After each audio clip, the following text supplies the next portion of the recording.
ஐயனார் துணை serialல அடுத்த வாரத்துக்கான எபிசோட்ல நம்ம நடேசன் இருந்துட்டு வேலைக்கு போகிறதுக்காக நடந்து போயிட்டுருக்காரு. அதுக்கு அடுத்ததா ஆட்டோ டிரைவருங்க எல்லாம் ஒரு பக்கம் கூட்டமாக இருக்காங்க. இது என்னடா கூட்டமாக இருக்கே அப்படின்னு சொல்லிட்டு நடேசன் போயிட்டு பார்த்துட்ருக்காங்க.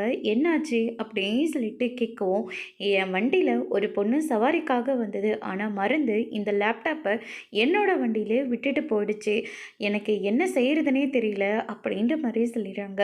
அதுக்கு அடுத்ததாக நடேசன் இருந்துட்டு எங்கே அவங்கள இறக்கி விட்டீங்களோ அங்கேயே கொண்டு போய் கொடுக்க வேண்டியதானே, ஆனால் அது ரொம்ப பெரிய இடமா இருக்கே, அதுக்கப்புறம் அவங்க ஏதாவது சொல்லிட்டா என்ன பண்ணுறது, இந்த லேப்டாப்பை ஒரு நிமிஷம் காட்டுங்க அப்படின்ற மாதிரி சொல்லிடுறாங்க.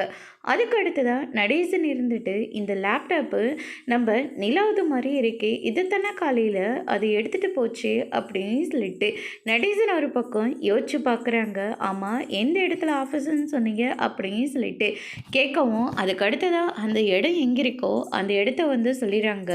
சொன்னதுக்கப்புறமா நம்ம நடேசன் இருந்துட்டு, அது எங்கள் வீட்டு மருமக தான் அந்த ஆஃபீஸ்க்கு போயிட்டுருக்காங்க, அவங்களுக்கு இன்றைக்கி முக்கியமான ஒரு ப்ராஜெக்ட்னு சொன்னாங்க.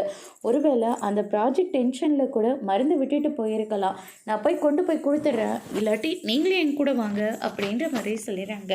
சரிங்க சார், நீங்கள் இவ்வளோ தூரம் சொல்கிறதுனால நானே உங்கள் கூட வரேன் அப்படின்னு சொல்லிட்டு ஆட்டோ டிரைவர் இருந்துட்டு எங்கே இறக்கி விட்டாங்களோ அங்கேயும் நடேசனை இறக்கி விடுறாங்க.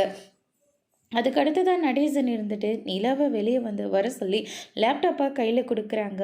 அதோடு இன்னைக்கான ப்ரமோ முடிச்சிருக்காங்க.